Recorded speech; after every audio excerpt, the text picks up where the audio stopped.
خب امروز رسیدیم به قسمت دوم از داستان عقبة ابن عامر جهنی. اگه یادتون باشه چوپانی که گوسفندهاش و چوپانی رو رها کرد و اومد ملازم مسجد رسول خدا صلی الله علیه و سلم شد و جزو اصحاب صفه و در کنار پیامبر و در رکاب پیامبر به یکی از بزرگترین قاریان و فقها و محدثین و شعرا و ادبا و مجاهدان اسلامی در اومد و یکی از برترین اصحاب پیامبر شد و گفتیم قرائت قرآن ایشون به حدی زیبا بود که وقتی در نیمه های شب قرآن رو تلاوت میکرد در حالی که همه جا ساکت بود، اصحاب پیامبر گوش میکردند و از خشیت خوف الهی و از نوع تلاوت اون اشکاشون سرازیر میشد. به اونجا رسیدیم که عمر رضی الله عنه اومد چیکار کرد؟ یه روز گفتش که عقبه بیا برای من قرآن بخون. گفت چشم یا امیرالمومنین. شروع کرد آیات قرآن رو خوندن که عمر همچنان زار زار گریه میکرد و از خشیت الهی که ریش و صورتش همه خیس شده بود.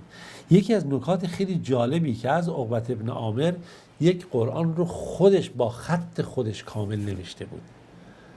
و تا زمان همین نه چندان دور این در مصر در مسجد جامعی که معروف مسجد جامع عقبة ابن عامر بود وجود داشت و این رو میگفتن قرآنی است که در نوشته شده بود کتبه عقبة ابن عامر جهنی که با خط خودش نوشته بود و این جزء میشه که قدیمی ترین قرآن هایی است که در تاریخ ما وجود داره، اما معلوم نیست دیگه چه شد در غفلت مسلمانان این قرآن چه شد و کجا هست الان. این چیزی که نقل میکردن در گذشته که در مسجد جامع عقبة ابن عامر جهنی قرآن ایشون وجود داشته که نوشته شده بود که کتبه عقبة ابن عامر جهنی. اما در میدان جهاد هم عقبة ابن عامر کم نیاورد. در میدان جهاد هم ایشون همراه پیامبر خدا صلی الله علیه و سلم در جنگ احد همراه بود، در همه جنگ ها کنار پیامبر خدا صلی الله علیه و سلم بود و جزو جنگاوران ویژه‌ای بود که در همه جا حضور داشت. در فتح دمشق ایشون از خودش جانفشانی های خیلی زیادی کرد و ابو عبیده ابن جراح به خاطر این همه جانفشانی ها و تلاش هایی که ایشون کرده بود این رو اصلا دیدی که اینقدر قابل اعتماده، ایشون رو فرستاد به سمت عمر که خبر این پیروزی رو برای حضرت عمر ببره در فتح دمشق. میگن 8 شبانه روز،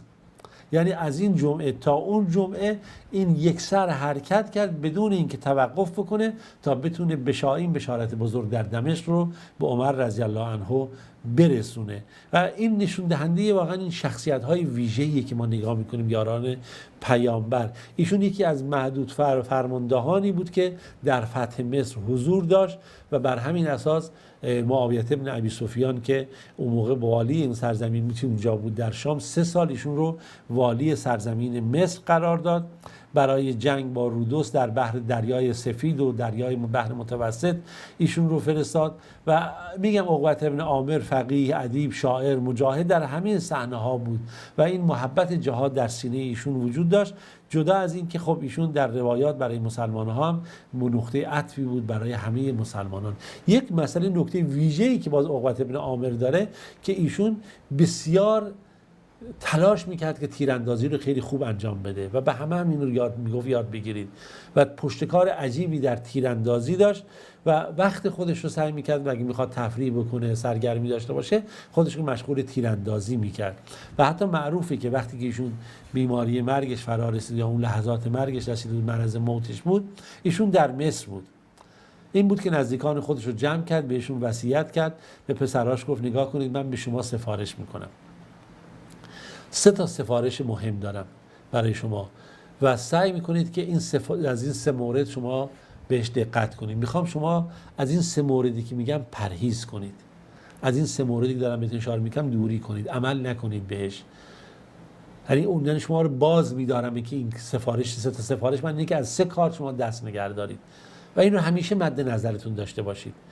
یکی این که حدیثی رو که از رسول خدا صلی الله علیه و سلم میخواید قبول بکنید به جز از افراد معتمد و قابل اعتماد حدیثی رو قبول نکنید. هر کی گفت من از رسول خدا شنیدم یا قال رسول الله، مطمئن بشید که این فرد آدم قابل اعتماد، آدم معتمدی هست، بعد حدیث رو قبول بکنید. نگاه کنید دقت در یک مسئله که امروز خیلی از مسلمان ها کتاب فریب خوردن، هر کسی اومده هر روایتی دروغین و ضعیف و موضوع و ساختگی و یا روایتی که فهمش مثلا خودش بد فهمیده فهمیده به گونه دیگه ارادت مسلمان ها گفته. این پس اولین مورد بوده که هیچ حدیثی رو که تا مطمئن نشدید که از جانب یک فرد ثقه و مطمئن هست اون حدیث رو قبول نکنید. مورد دوم، مبادا اگر لباس هم نداشتید، یعنی یه عبایی که مثلا فرض کنید خیلی عادیه که انسان مثلا گاهی واسه حداقل پوشش داره، لباس هم نداشتید، خودتون رو زیر بار قرض کنید برای اینکه لباس بگیرید خودتون رو بپوشونید. حالا اونجا میگه عبا، اینجا لبستون ولی عبا اشاره به همین داره، یعنی حتی برای یک لباسی که میخواد پوشید زیر بار قرض نرید، یعنی از تا میتونید از قرض کردن پرهیز کنید. خب سفارش ایشون بوده فرزندان خودش. و نکته دیگه، خودتون رو مشغول شعر و شعر نویسی نکنید که اگر مشغول این کار شدید قلب شما از قرآن غافل میشه. خودتون رو با قرآن خدا همراه بکنید. خب سفارش یک پدر هست به فرزندان خودش. میگن که وقتی که ایشون خب فوت کرد، ایشون رو در همون تپه‌ای که بود، در همون جایی که قرار داشت در همون شهر مصر اینو قرار دادند و جالب اینجاست که ایشون میگه از خودش 70 خورده‌ای کمان، تیر کمون آماده کرده بود، کمان و تیر و اینها، که با هر کدوم از اینا اون کیسه‌ای که درش تیرها قرار داده میشه کمان بود، همه وجود داشت و گفت همه اینها رو بدید در راه خدا برای مجاهدان راه خدا که اونها بالاخره سزاوارترن به این مسئله‌ای که گفته شده. نکته‌ای که خیلی وجود داره در این مسئله، یه نکته، خب گفتیم ایشون جز اصحاب صفه بود. اصحاب صفه از یارانی بودن که از پیامبر خدا صلی الله علیه و آله اومده بودن، فقیر بودن، بالاخره زن و بچه‌ای نداشتن، در همون قسمتی از مسجد که اونجا بود زندگی می‌کردن و خب یاران کمک می‌کردن، صحابه کمک می‌کردن. ولی در واقع میشه گفت اولین مدرسه دینی یا دانشگاه اسلامی که رسما وجود داشت که مستقیما از پیامبر دریافت می‌کردن حقیقت رو. میگه یه روز به عقبه نقل می‌کنه، میگه پیامبر خدا صلی الله علیه و آله اومد و ما تو صفه بودیم. بعد گفت هر کدوم از شما دوست داره الان بره تو بیابون‌ها بیاد، بعد بالاخره 2 تا شتر خوب گیرش بیاد از راه حلال، از بدون دزدی بدون هیچ چیز، 2 تا شتر حلال گیرش بیاد. بعد گفتیم بله یا رسول خدا ما اینو دوست داریم. بعد گفت دوست دارید هر کدوم از شما بیایید به مسجد هر روز و یه آیه، 2 آیه، مثلا یقرأ آیتین من کتاب الله، 2 آیه از کتاب خدا رو بخونید. گفتم بله. گفت میدونید اگر شما هر کدوم صبح بیاید مسجد 2 آیه از کتاب قرآن رو بخونید، 2 آیه بخونید، براتون از همون 2 تا شتری که برید گیر بیارید بهتره. 3 تا آیه بخونید از 3 تا شتر براتون بهتره. 4 تا آیه بخونید از 4 تا آیه از 4 تا شتر براتون بهتره. به همین صورت میگه ما ببینید پیامبر خدا صلی الله علیه و آله چگونه یارانش رو تشویق میکرد تا بفهمن ارزش علم و دانش و مخصوصا آیات الهی رو، و این سبب شد که دیگه اینها توجه خاصی به این قرآن داشته باشن، به کتابت قرآن، به خط و به نوشتن و به روایات و به موارد فقهی. و دقیقاً عقبة بن عامر هم جزو همین گروه بود که تمام تلاشش کرد که جزو افراد قابل اعتماد در تمامی این علوم شده بود. که نقل کرده که ابن یونس مصری میگه عقبة بن عامر قاری بود، عالم به فرائض بود، فرائض یعنی علم میراث اینها، فقیه بود، ایشون فصاحت لسان داشت، خیلی خوب صحبت میکرد، شاعر بود، نویسنده بود. میگه یکی از کسانی هست که قرآن رو جمع کرده و قرآن ایشون در مصر تا الان با خط ایشون وجود داره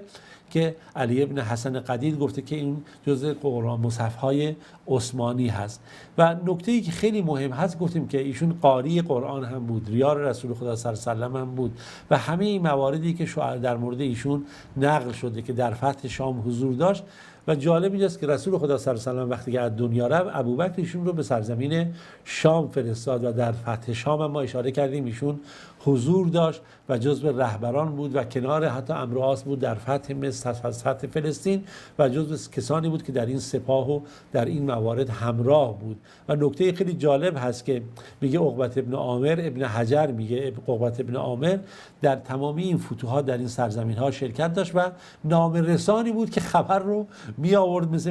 مثلا میگیم تلگرامی که ما میگیم اصطلاحاً امروز، خبرها رو می آورد برای عمر امیرالمؤمنین و